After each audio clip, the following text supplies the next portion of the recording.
is CGTN, China Global Television Network.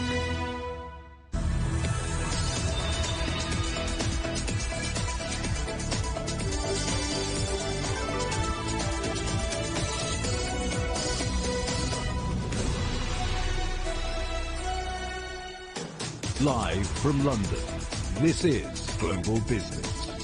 Hello, welcome to the programme. I'm Jamie Owen. And I'm Robin Dwyer. Our top stories. Europe's central bank follows in the Fed's footsteps, both raising interest rates by 25 basis points. But what comes next? Our other headlines, time for some competition. Tesla's rivals are banding together to expand North America's EV charging network. The United Nations warns July is heading to be the hottest month ever as leaders call for more action on climate change. It's important to act now in order to preserve our natural environment. And athletes from around the world arrive in China as the first events get underway at the Summer World University Games. The European Central Bank is raising interest rates to a record high to try to put the brakes on inflation. The ECB moved to raise the rate by 25 basis points to 3.75%. This is the 9th rate rise in a row that markets have widely anticipated. The bank still warns that consumer prices are rising too fast, as inflation is around 3 times the 2% target. It's also concerned about the EU's economic outlook. Near-term economic outlook for the euro area has deteriorated, owing largely to weaker domestic demand. High inflation and tighter financing conditions are dampening spending. Well, the United States Federal Reserve has pushed interest rates to a 22-year high. There's much discussion over whether this marks the end of the Fed's aggressive monetary tightening. Let's talk to our correspondent, Karina Mitchell, in New York. Karina, how are the investors taking this news? Well, investors are taking it pretty well, partly because there was no big surprise. So I'll see your 9 and raise you 11, because that's, as you said, what the Federal Reserve did. Raised rates for an 11th time in this cycle. So the key lending rate now stands between 5.25% and 5.5%, as you said, the highest level in more than 20 years. Now that is going to hurt borrowers who are already dealing with astronomical interest rates tied to everything from student loans to mortgages to credit card debt. In fact, according to one survey, at a rate of 5.25%, Americans are poised to pay $36 billion more in interest charges over the next 12 months. Now, as I said, the rate hike came as no big surprise. Markets had already baked it in, so there wasn't too much movement there. But the big question, of course, is what comes next. Does the Fed hike rates again? We got an inkling as to what the answer to that question may be in comments from Fed Chair Jay Powell after the announcement was made. He was quite adamant that the Fed wants to rein in inflation to their 2% target level. Now, to do that, they're going to have to cool the economy. He also said something very telling, that he's looking at core interest. The latest read of that came in at 5%. So he's not looking so much at the headline interest rate, which came in at 3%. So certainly they did not rule out further rate hikes in the future. There are 2 more live meetings that will come up. They don't meet again until September, so they have a nice little break. And they will get lots of eco data between now and then. There'll be 2 more job reports, 2 more inflationary reports, and, of course, more eco data as well. Karina, it's worth saying, of course, the United States economy is performing better than expected. That is right, and despite all of those inflationary hikes, right, and interest rate hikes. So the estimate for second quarter GDP was expected to show some modest expansion, anywhere from 1.8% on the low side to 2.2% on the top side. But the Commerce Department reported earlier today that GDP, the advanced reading for that for the second quarter, came in at 2.4%, so really robust and topping expectations. Now, that was largely due to consumer spending, which outperformed forecasts, and then also due to a lot of robust business investment. So despite recessionary fears, businesses have still been resilient, and we've seen that in some of the earnings reports that have come out. Of those companies that have reported, about 79% have topped estimates. Of course, markets are loving that news, and they've been buoyed by all of the economic news and, of course, GDP results today. But it is worth noting that the Fed does say that they will try and cool the economy to come back down to that 2% rate. If they're too aggressive, which the Fed has known to be in the past, they could tip the scales and send the economy into a recession. There is expected to be some slowdown in the third quarter, according to one survey from S&P Global. We expect that to come in about 1.5% on an annualized basis, and many people do think we will see a recession in the first half of the year. But at least for today, the GDP number really buoyed the markets. All three major indexes here in the green, and the Dow actually chasing an historic record not set since 1879. There you go. Karina, thanks for that. Our correspondent, Karina Mitchell, in the green in New York. Well, let's talk to the international economist and business consultant, Vicky Price. Good to see you, Vicky. Welcome back to the programme. So as we were hearing there, rates in the US at their highest level in 22 years. Do you think that's it? Has the Fed done enough now? Well, they've left the room open, really, for them to raise rates again if necessary. But it's interesting how everyone is talking about bringing inflation down to the target 2%. It's got to be remembered that this target that everyone is talking about is not meant to be met absolutely and kept at 2%. There are variations around that figure. So if they think, whether it's the Fed or any other central bank, think that the trend is perhaps going to be downwards, even if you are a little bit above it for a while, then the monetary policy needs to reflect that. So we should not be getting too hung up on this 2% rate. And it's absolutely true that in most countries still you have inflation above that. But look at the US, it's really only 1% above. Yes, of course, core inflation slightly higher, but that's the case across the world. So my view is that, we really are very near the peak. And I think what your correspondent was saying in the States, that we need to watch that we don't actually encourage a move into recession, is absolutely spot on. And what I think the government is doing in the US is making sure on the fiscal front there is a lot of expenditure on the IRA, which is the Inflation Reduction Act, a lot of investment going into green measures and investment happening there in a big scale over the next few years. So I think that's going to, in a way, counter some of the negative monetary implications of what we're seeing right now. So a rate rise in the US and a rate rise from the ECB as well. But similarly to the Fed, it's not made its direction of travel clear. Is everyone now just guessing? Yes, everyone is just guessing. The interesting thing is that they had no choice but to raise rates now, because they had already said in June that they were going to do so, more or less.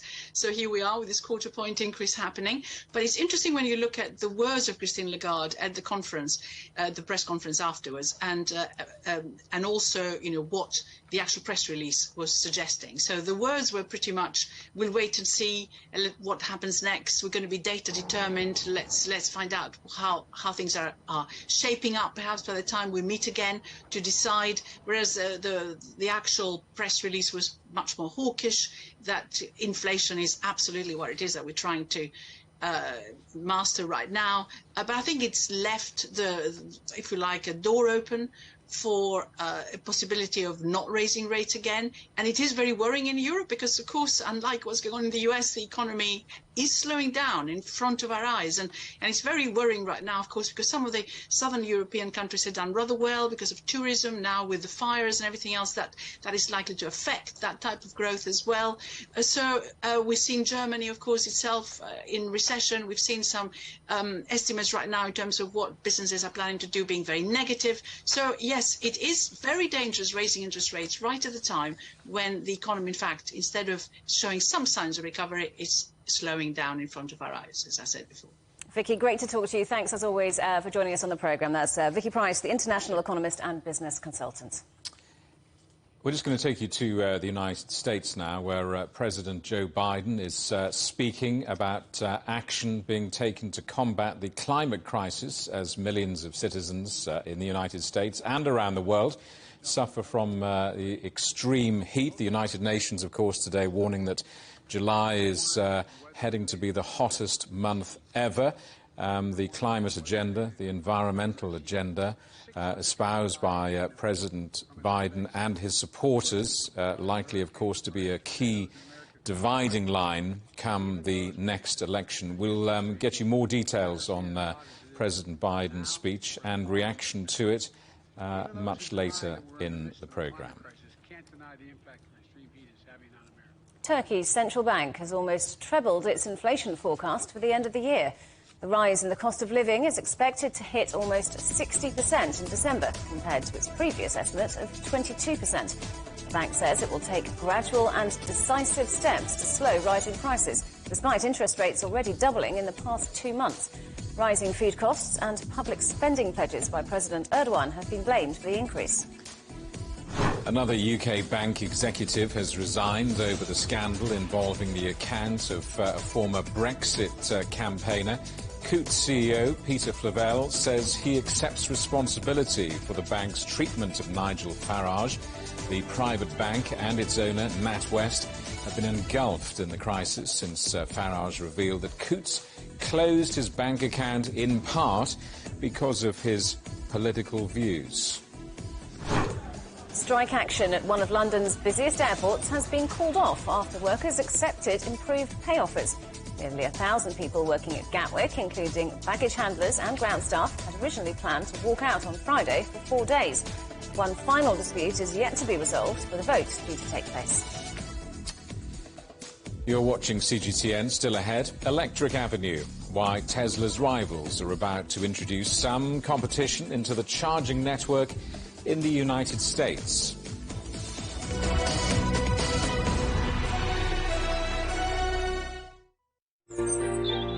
Ever wondered what's the difference between a bear and a bull market? Where are the cash cows? And who are the lame ducks?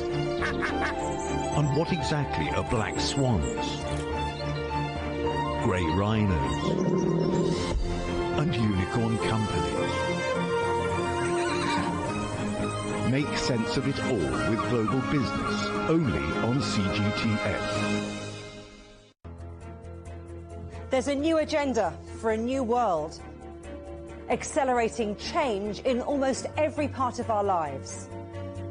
It's shifting the norms of how we work, travel, and connect. How we think, interact, and develop. It's a new reality, a new agenda with me, Juliet Mann. Events have consequences. Words create impact. One more offensive in a long line of battles that's been ongoing for more... Just got to be careful here with some gunshots. Excuse us. The world today matters for your world tomorrow. The number of casualties is growing quickly. Why, this is one of the hardest hit towns in the region. The world today, every day on CGTN.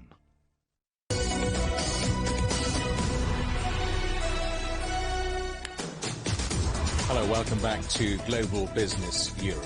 Tesla's rivals have joined forces to build an electric vehicle charging network in North America. They're aiming to install at least 30,000 high-powered charge points. The brands include General Motors, Stellantis and BMW, representing half of all auto sales in the United States, but only a small share of the EV market. Tesla currently has the largest network of fast chargers in North America, with more than 22,000 in the United States and Canada. Well, let's talk to Jim Saker, Director of the Centre for Automotive Management at Loughborough University. He's also President of the Institute of the Motor Industry. Jim, welcome back to the programme. What's the significance of the timing of this announcement now? Well, I think it flags up the big issue that Tesla have dominated the news for a long period of time concerning the market in EV. And this is some of its rivals replying by making a big statement and saying that, this is what we're about. I think obviously the other issue is the fact that there's a bit of an issue over climate at the moment, and it's being felt both in the States and in Europe and across other parts of the world into China. So it's a very timely announcement. In practice, how is this going to work? Does this mean you're going to have a charger that's compatible with all types of cars? Well, the ones they're proposing are for both the NACS and also SSC, which are the two major systems for charging electric vehicles. And so, you could charge a Tesla at these ones as well as BMW. So what they're proposing is that they have a universal charging unit. I think this is primarily because they can then get federal state money to allow the project to go forward. So it's a thing whereby it's a political issue as well as an economic one. Their statement says the 7 founding automakers intend to work as equals to ensure the success of the joint venture. I mean, cooperation among rivals, it'll never catch on. I mean, how unprecedented is such a move in the car industry? I think it's massively unprecedented, especially as they're saying they're going to be equal, especially as they have variable marketing shares. And so, therefore, some of their, because each of them have a different market share, their customers will use it in different sort of ways and in different numbers. So it's really interesting to see how that's going to work. And, you know, obviously the cost and the how much it's going to, a customer will have to pay is going to be an interesting question. What strategy, in your view, has to be implemented by Tesla's competitors to successfully and completely dethrone Tesla as the EV leader? I think it's to do with brand development at the moment. You know, if there's one car one brand dominating, then everybody comes in with a different brand orientation, and so people will still want to drive BMWs, they still want to drive Hondas, Hyundais. But people like Ford are going to come in and be very much more American in their branding. You know, you look at the Mustang branding, there's going to be a different sort of branding exercise taking place and competition based around that, along with other things. And obviously then the Chinese, who are not mentioned at all in this description and the news around this, they could come in very easily with very low cost vehicles, which may then dethrone Tesla from the volume part. You know, they're talking about a BYD having a Seagull produced, a product called Seagull produced in China, which is only going to cost £8,000. Jim, good to talk to you. Thanks very much for your time. Jim Saker, Director of the Centre for Automotive Management at Loughborough University.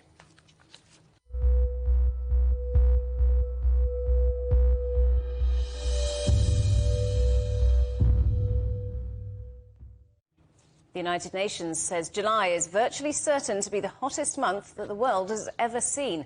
It's the latest in a series of records broken so far this year, with wildfires, heatwaves and droughts across several continents.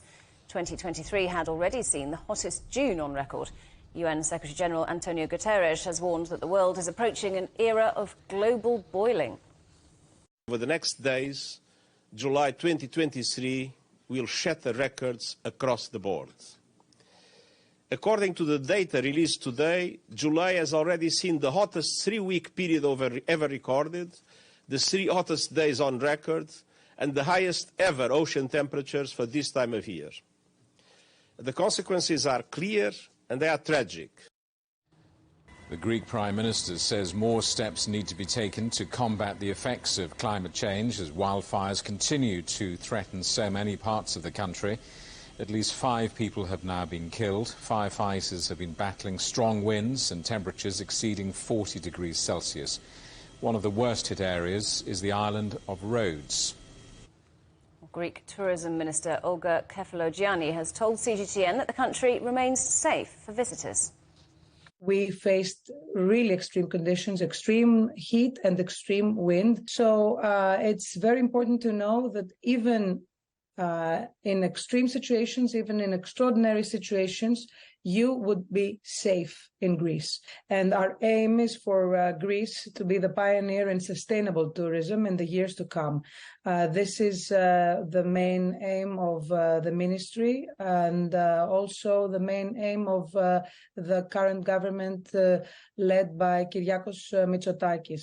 Dealing with the climate crisis and sustainability is a horizontal policy that goes through every ministry and every policy of the current government. When it comes to tourism, we're setting an observatory for climate change in the Mediterranean region, and we are absorbing European funds in order to be able to really get in place specific policies to make sure that Greek tourism is sustainable by year 2035. So it's important that we are taking measures, and I think that it's also important to stress that all countries in the world should be taking measures, because this is a situation that will affect not only us but the future of our children. So it's important to act now in order to preserve our natural environment. Well, as record-breaking temperatures become more frequent in Europe, cities across the continent are feeling the heat. Scientists call the effect urban heat island, where densely populated areas warm at a faster rate than in the countryside. Our correspondent Pablo Gutierrez explains. Cities in Europe are running a fever. The asphalt, road traffic, buildings and the lack of canopies hold the heat in, making urban areas several degrees hotter than the countryside, which scientists say can negatively impact human health. People who have some such diseases, heart problems, they can suffer more, and it is an especially high stress for them. And they get into hospital, and eventually they might even die. Dr. Rita Pongras is a researcher who has tracked the impact of the heat island effect for the last 2 decades. When it appears, it can be as much as 4, 5, 6 degrees more in the city center than in the surroundings. Scientists say global warming has exacerbated the problem and warn that heat waves could soon have more devastating effects on city dwellers. To explain how much hotter it gets due to the heat island effect, we are using thermal vision. It shows the heat all around me, but also the coldness of this ice cream cone. Currently, the air temperature is 29 degrees Celsius, but when we measure the ground temperature, it is 45 degrees Celsius. This huge difference is making cities sweltering. Dense, low-income neighborhoods with reduced vegetation cover tend to be much hotter, according to researchers who say this disproportionately affects the most vulnerable. In this shelter, we can stay out of the heat and be safe. Otto Varga is one of the many low-income residents in Budapest who cool down at Red Cross shelters across the city. When temperatures exceed 27 degrees Celsius, authorities issue the highest heat alert. At that moment, we open all Red Cross institutions to help everyone in need. There are ways to beat the heat. Planting trees, greening streets and roofs, and building fountains can help bring down temperatures. Researchers say European cities must adapt fast to the scorching new reality. Pablo Gutierrez, CGTN, Budapest. The amount of sea ice in both the Arctic and Antarctic has fallen to record lows in recent months, according to the World Meteorological Organization. Researchers are particularly concerned not only about loss of habitats and rising sea levels, but also the Earth's ability to reflect solar rays back into space. Our correspondent Catherine Drew reports. Scientists working in Norway's Arctic Research Centre of Ny-Ålesund are among many monitoring the retreat of sea ice. There's some pretty profound changes happening in the Arctic and the Antarctic right now, and that's the unprecedented loss of Arctic sea ice and Antarctic sea ice. So the coverage, the thickness of the ice, both are in decline, and this is happening at a rate that hasn't been observed before. After the hottest June ever recorded, the World Meteorological Organization said sea ice levels were at their lowest rate since satellite observations began, down around 17% below average. That means less reflective surface from which solar rays will be bounced back to space. This thing called Arctic amplification that's happening. And this is a situation where the Arctic is warming faster than anywhere else on the planet. And for sea ice in particular, one of its superpowers is just how incredibly reflective its surface is. So to give you some numbers, there's about 70–80% of sunlight is reflected back into space from sea ice, but the ocean only reflects about 7%. And there's particular concern about the Antarctic, which until recently had proved itself more resilient than its polar opposite. At the moment, we have seen that the Antarctic sea ice that kind of withstood the warming trend, so the reduction, is actually retreating at a very fast rate. And now we see that the coverage has substantially retreated even during summer. So there's less ice surviving through the season and surviving into the next winter. And Dr. Heil says the sea ice is under pressure from both a warming ocean and changes in the atmosphere, including to the polar vortex, the large region of cold rotating air at either ends of the Earth. This can result in extreme weather events and impacts wildlife. There's many species that are dependent on that ice cover, whether it's the phytoplankton, which build the base of the marine food web, or polar bears, apex predators, They're having a really difficult time surviving because they're essentially having a habitat loss. Researchers also want to highlight what happens at the extreme ends of the Earth don't stay put, but have multiple effects, including on weather patterns, sea levels and coastal erosion, likely to hit countries around the world. As the ice slowly melts away in the Arctic and Antarctic regions, scientists are calling for rapid and immediate action to reduce greenhouse gas emissions. Catherine Drew, CGTN. Chris Hewitt is the Director of International Climate Services at the World Meteorological Organization. We're seeing a long-term trend with global warming. Increasing greenhouse gas concentrations in the atmosphere is driving a warming of the planet. And so we would expect to see records be broken as we get into a warmer and warmer climate. We've been reporting the wildfires raging in so many parts of the world. I wonder to what extent are extreme weather events that we've seen this month prompting our governments, global leadership, to act more quickly on climate? Yeah, I don't know what governments are doing, but you're right, the wildfires are indeed a worrying sort of signal of what can happen with extreme heat, so that they also depend on rainfall as well. But as we get into a warmer and warmer climate, we would anticipate we'd have more heat waves, and that could indeed be linked to wildfires. And so it's not up to me, it's up to governments and authorities to decide how to respond to that. The WMO is predicting that there's, I think, a 98% likelihood that at least one of the next 5 years will be the warmest on record ever. How do we best prepare for that? Yeah, so that's another worrying sign, you're right. So the reason we're saying that is we have the long-term global warming, and for the last few years we've had La Nina conditions in the tropical Pacific, which tend to rein back the temperature increases. And now we're moving into a state where we're looking to develop El Nino conditions later this year.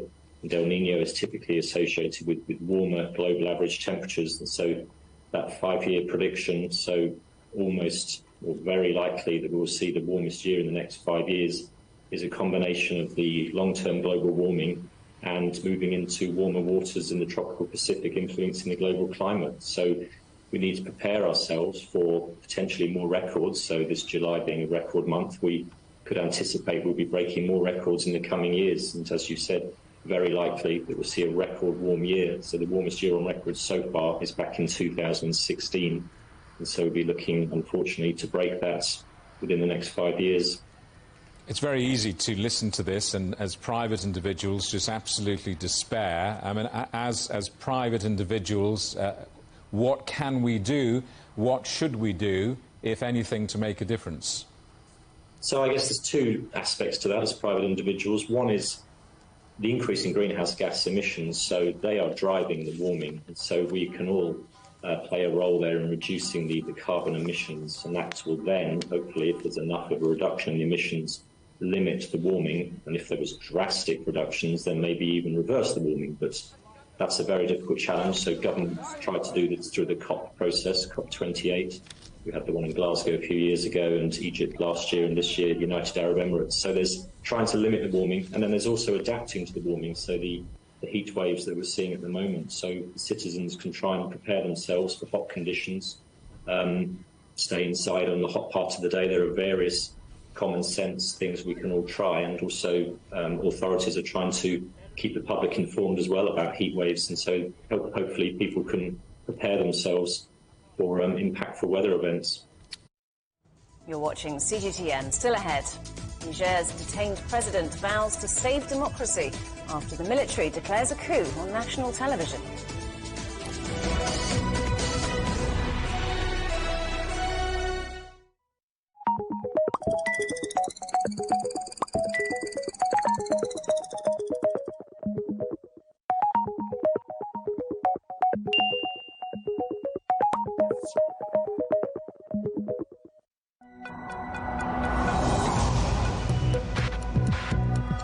Each day, there are millions of stories. Each one can open new perspectives, new possibilities. Wherever you look, we are there to see, discover, explore. We put the pieces together to find what really matters to you, all around the world, all around the clock. Our reporters are at home across the globe. From our headquarters in Beijing and production centers in Washington, Nairobi, and London, China Global Television Network. Stories from across the globe, reaching people across the globe. CGTN. See the difference. What do we mean when we talk about the difference? Brazen axe. The difference is in the detail, the background, Defense ministers from the wider angle and perspective of every story.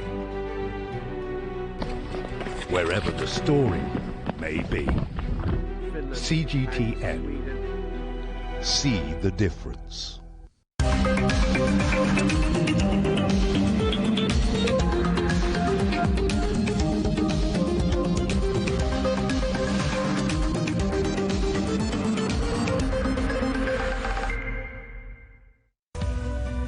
We are all connected. Across borders, across continents, connected by ideas, a shared humanity. Stay connected.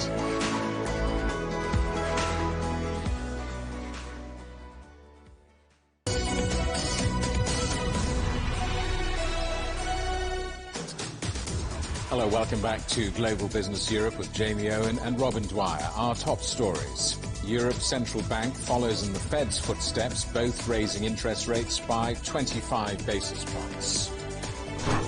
Tesla's rivals are banding together to expand North America's EV charging network. And the United Nations warns that July is heading to be the hottest month ever as leaders call for more action on climate change. Niger's army has declared allegiance to the security forces who've overthrown President Mohamed Bazoum. It comes after members of the Presidential Guard detained Bazoum inside his palace in the capital Niamey and declared a coup on national television. The soldiers said they made the decision due to the country's deteriorating security situation and bad governance. They claim to have suspended all institutions, imposed a nationwide curfew and closed the borders. Our correspondent Deji Badmus is in neighbouring Nigeria and is following developments. So, Deji, what's the latest in Niger?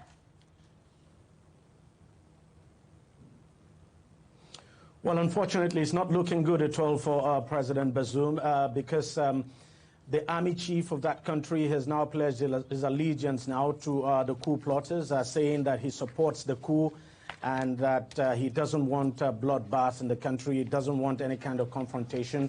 So everyone had been expecting that if there was going to be any resistance at all, it was going to come from the army. But now that the army chief has given his backing now to the coup plotters, it certainly doesn't look good for President Bazoum. So it seems to be like a fait accompli, if you like. Then we've also seen demonstrations in Niamey. Pro-coup demonstrators are taking to the street, chanting their support now for the coup and you know, basically supporting the military for the action it is taking. So the challenge now is that, you know, one can't just see where the resistance is going to come from. We've not seen supporters of the president take to the street. We've not seen any kind of reaction at all from the army. So it's not looking good at all. And the way it seems, I would say that, well, unless something dramatic happens, it would appear, well, the president, well, he's hardly going to survive this. But then it's still difficult to tell. We just have to wait and see. Things are still very fluid. you still have the ECOWAS envoy in that country who is trying to negotiate, mediating in the crisis now, trying to negotiate a peaceful end to all of this. Reactions starting to come in from the international community to what's going on in Niger. What have they had to say?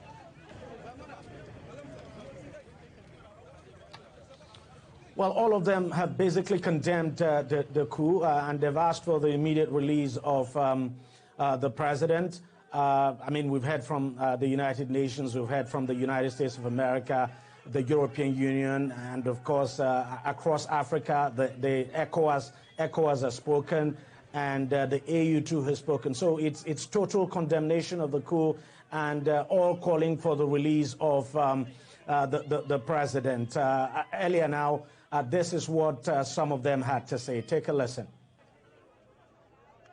The Secretary General is following closely the situation in Niger. He condemns in the strongest terms any efforts to seize power by force and to undermine democratic governance, peace and stability in Niger. I spoke with President Bazoum earlier this morning and made clear that the United States resolutely supports him as the democratically elected president of Niger. We call for his immediate release. We condemn any effort to seize power by force. Deji Badmus in Nigeria, many thanks. Vladimir Putin has offered free grain to 6 African countries, saying shipments can begin within a matter of months. This comes after Moscow withdrew from the deal, allowing grain to be exported from Ukraine, sparking renewed fear over global food security. Speaking at the Russia-Africa summit, the Russian president also said he would support calls for the African Union to become a member of the G20. 17 African heads of states are attending this summit in St. Petersburg. That's less than half the number who attended the previous event 4 years ago. Well, let's talk to our correspondent Isabel Nakira, who's in St. Petersburg for us. Isabel, many African heads of state staying away in protest over Russia's withdrawal from the Black Sea grain deal. What is President Putin offering those who have turned up?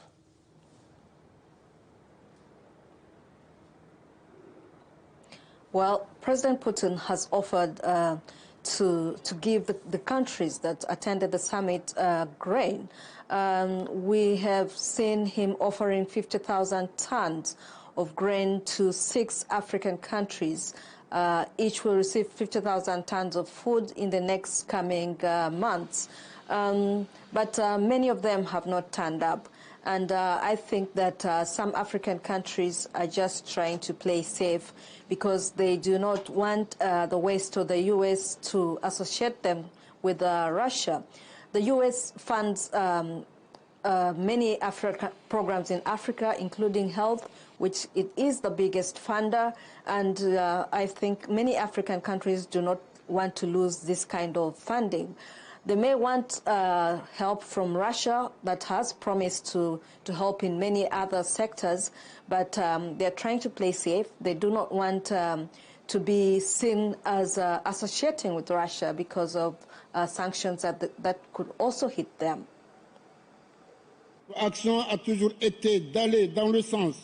Our aim has always been to strengthen this partnership so that all African countries can benefit from it.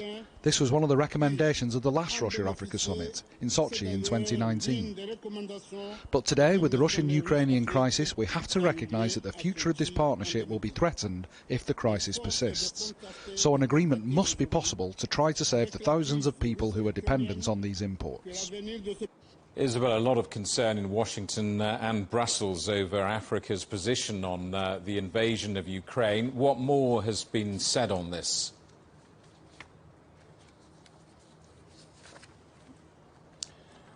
On the sidelines of this meeting, some African leaders are going to meet President Putin to speak about this. This will be a continuation of a meeting they had about a month ago with President Putin and President Zelensky on a peaceful resolution to end the conflict in Ukraine, because this is affecting Africa mostly because of the grain shortages in Africa, and of course of the prices. Food prices are rising higher and higher because of the conflict in Ukraine. And so Africa thinks that resolving such conflicts in a peaceful way is a better way of solving conflicts than war. President Ramaphosa is leading this delegation plus 6 other African heads of state, and they will be speaking to President Putin. And many people think that Africa may have the power to influence Russia to go back to the grain deal because Russia thinks Africa is the only friend that it can turn to now. But this is something that we will have to wait to hear about, because this meeting with President Putin will take place at the end of the summit, and we will be keeping a close eye on it. Isabel, thank you for that. Our correspondent Isabel Nakira in St. Petersburg in Russia. Russia's decision to withdraw from the UN-backed Black Sea grain deal and resume its blockade on Ukrainian ports has sent shockwaves through global markets. Egypt, a country that considers wheat a major strategic commodity, has urged Russia to rejoin the agreement. Our correspondent Yasser Hakim reports. Suspending the Black Sea grain deal has been bad news for the largest wheat importer in the world. Egypt consumes more than 21 million tons of wheat a year. More than half of this amount is imported. 80% of Egypt's wheat supplies come from the warring Russia and Ukraine. Wheat is a crucial ingredient in making bread, which serves as the main food staple for Egyptians. However, the local market has not been affected by the latest developments yet. Throughout the crisis, we haven't felt any shortage so far. Egypt's silo capacity was raised to 3.5 million tons in 2022 from 1.25 million in 2021. The Minister of Supply has continuously reassured the public that there is no need for panic, despite the recent global grain markets developments. Up till now, the effect is not highly pronounced. We have more than 5 months reserves, which are very, very safe and very good. The increased silo capacity has come at a cost, as the price of wheat surged by 10% following the collapse of the Black Sea grain deal. Consequently, cash-strapped Cairo had to negotiate a $400 million loan with the United Arab Emirates to finance future wheat shipments. But the Egyptian government has been adopting a long-term strategy to help it become more resilient against external shocks. To bolster its food security, the North African country is diversifying its grain sources by importing from countries such as France, Bulgaria, the United States and Argentina. Additionally, it is ramping up wheat production domestically. Egypt announced an ambitious plan to cultivate wheat in new plots of land. The total size of the new cultivated land will reach 3.2 million fadans. These are very commendable efforts and open a door to end this issue and achieve self-sufficiency. Officials have been supporting farmers like Muhyi Mustafa by providing them with updated technology to enhance their production levels. State experts are giving us technical assistance, weekly supervision, laser equipment and seeds for free to use here. This type of seed double the yield on the same size of land and at less cost. Through this scheme, the government aims to achieve local production exceeding 55% of total consumption by 2025 and reaching 70% by the end of the decade. Yasser Hakim for CGTN, Cairo, Egypt. A security guard has been killed and a cargo terminal damaged in the latest Russian airstrikes on the Ukrainian city of Odessa. 26 dockside buildings and 5 ships have been either damaged or destroyed since Moscow launched its latest bombing campaign on the city's port area 9 days ago. Last weekend, a UNESCO-listed cathedral in Odessa was partially destroyed in a Russian missile strike. Israeli police have blockaded the entrance to the Al-Aqsa Mosque in occupied East Jerusalem after far-right National Security Minister Itamar Ben-Gvir led a group of more than 1,000 Jewish settlers to the compound. It's his third such incursion to the holy site this year and came as Jews observed a day of fasting to mourn the destruction of 2 ancient Jewish temples. Delegations from China and Russia are in the DPRK as Pyongyang marks 70 years since the end of hostilities in the Korean War. The head of the Chinese delegation, Li Hongzhong, delivered a letter from President Xi Jinping and joined DPRK leader Kim Jong-un and Russian Defense Minister Sergei Shoigu at a concert. Shoigu also inspected the DPRK's latest weaponry, including drones and intercontinental ballistic missiles. Hong Kong Chief Executive John Lee has been talking about what he called the region's unique advantages, saying it can become an international centre for innovation and technology. He's been visiting Singapore, Indonesia and Malaysia and wants Hong Kong to boost cooperation with Southeast Asian countries. Hong Kong and ASEAN countries already enjoy a solid foundation for cooperation. The potential for growth is unlimited. Hong Kong can make use of its unique advantages to serve ASEAN, while ASEAN can expand their trade and business opportunities through Hong Kong. Hong Kong is an international financial, shipping and trade center. It's also a regional center for solving business and legal disputes. Hong Kong vows to become an international center for innovation and technology.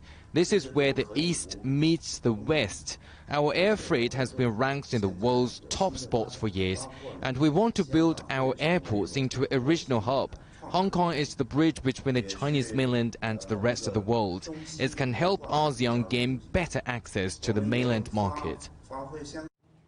Countries are grappling with how to use and protect the vital resources that lie beneath our oceans. Talks on how to regulate deep-sea mining are taking place in Jamaica as companies line up to extract the kind of metals which are needed for the world's green revolution. Some areas of the seabed are rich with minerals and metals like nickel, cobalt and copper. Such metals and minerals are vital in making low-carbon technologies such as EV batteries, solar panels and wind turbines.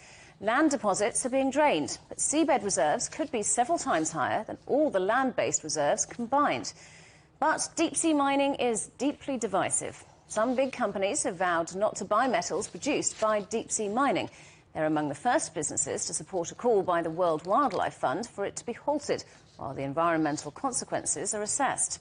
And while some argue those underwater resources could power the world for decades to come, others say there's little point developing the technology to exploit them when others are developing new kinds of EV batteries and battery recycling. For example, Chinese battery maker CATL makes a sodium-ion battery for EVs using material that's cheaper and more widely available than the lithium used in traditional batteries. This year, Chinese EV maker Chery has become the first automaker to use them in their vehicles. Well, Matthew Gianni is co-founder and political and policy advisor at Deep Sea Conservation Coalition. Scientists have consistently and increasingly said that there is risk of widespread and irreversible loss of species and ecosystems in the deep sea if the mining goes ahead.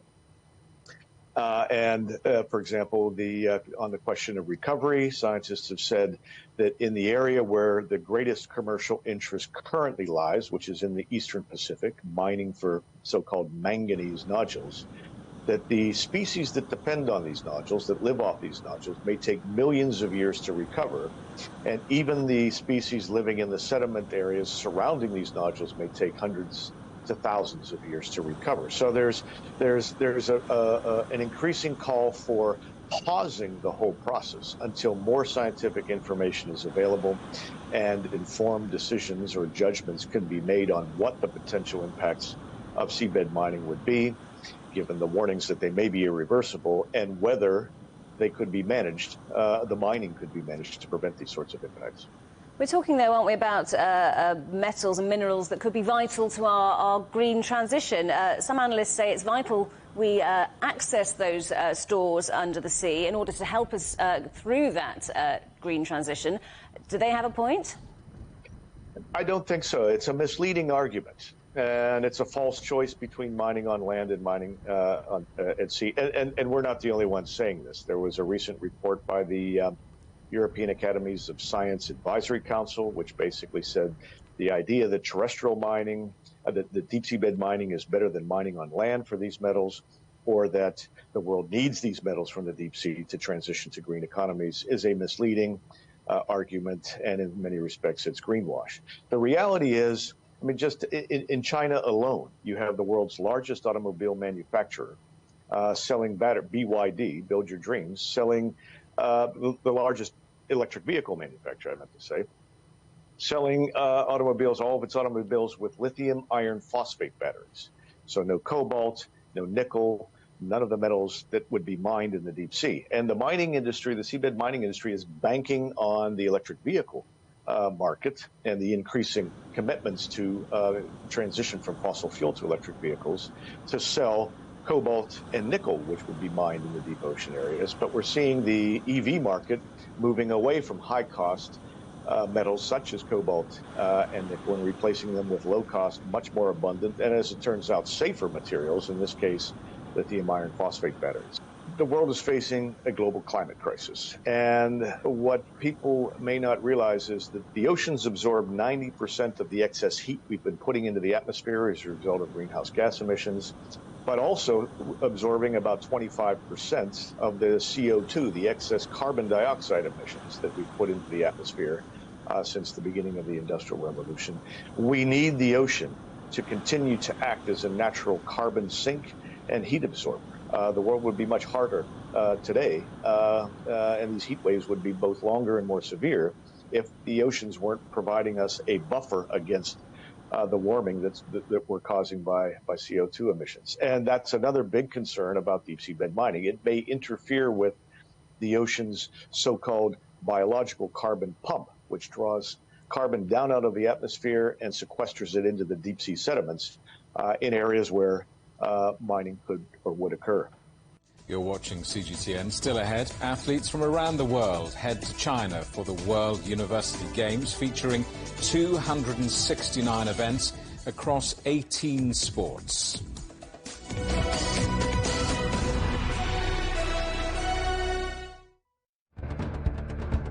Events have consequences. Words create impact. Unprecedented scenes that we saw. The clean-up operation is now well and truly underway. Parts of southern Europe remain in a state of emergency. Context gives meaning. People make history. Far more than 1,000 people have come here today. But authorities are still on high alert. So into the attention of world leaders. A complex world demands a comprehensive view. But with the cleanup efforts more or less under control, the economic impact is bound to ripple across the country. There's plastic pollution everywhere. Because the world today matters for your world tomorrow. This is the living area of the crew. And in these mountains, they recently finished building a power plant. Well, this is something completely different. The world today, every day on CGTN.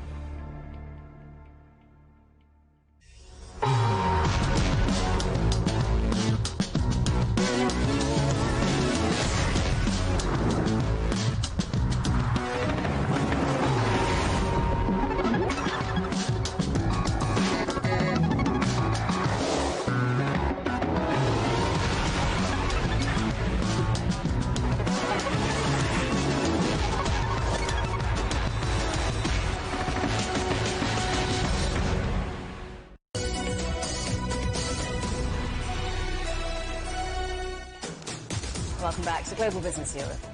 Athletes from around the world have arrived in China for the World University Games in Chengdu. It features 269 events across 18 sports. The opening ceremony, which will be attended by President Xi Jinping, takes place on Friday, but some events are already underway. Our correspondent Guo Tianqi reports. The archery and the water polo competition already started from today, and the Chinese team has sent in 12 athletes competing in the archery competition. And the good news is the women's team competition. The women's team have already won the semi-final. They've defeated the Indian delegation, and they will compete with the Korean women's team on this Sunday to compete for the gold medal. And in total, there will be 10 gold medals awarded in the archery competition. And also there are about 10,000 athletes, about 1,000 athletes arrived at the Tianfu International Airport, and they are from the U.S. and all of them they are quite young, and they are very relaxed to the game. And it's a common mentality of almost all the athletes, because it's their first time to compete in the international game and for their own countries. And also these days, Chengdu is carrying out a series of culture exchange activities, taking the World University Game as a great platform to promote the mutual understanding of the university students around the world.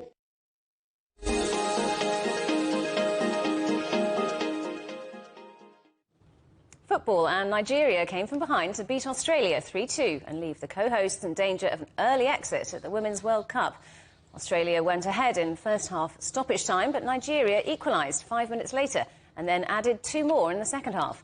Nigeria moved top of Group B. Australia need to beat Canada in their final group game to guarantee a place in the last 16. Portugal scored their first 2 World Cup goals and picked up their first win, beating Vietnam 2-0. Portugal play reigning champions, the USA, in their final group game. And if they can cause a massive upset, they'll be into the knockout stages. And in the other game in Group E, USA captain Lindsay Horan rescued a point against the Netherlands. Jill Roord gave the Dutch the lead after 17 minutes, and they looked to be on course for a famous victory until Horan headed in from a corner. The headlines again. Europe's central bank follows in the Fed's footsteps, both raising interest rates by 25 basis points. Tesla's rivals are banding together to expand North America's EV charging network. And the United Nations warns that July is heading to be the hottest month ever as leaders call for more action on climate change. And that's it for Global Business Europe. Thanks for watching. More on all of our stories at europe.cgtn.com, and do follow CGTN Europe on Twitter, Facebook and Instagram. And you can go to CGTN Europe's channel on the Telegram app or scan the QR code on the screen to get stories and updates sent direct to your phone. Coming up next on CGTN, it's Africa Live. We'll see you again tomorrow, same time, same place. From all of the team in London, it's goodbye. Goodbye.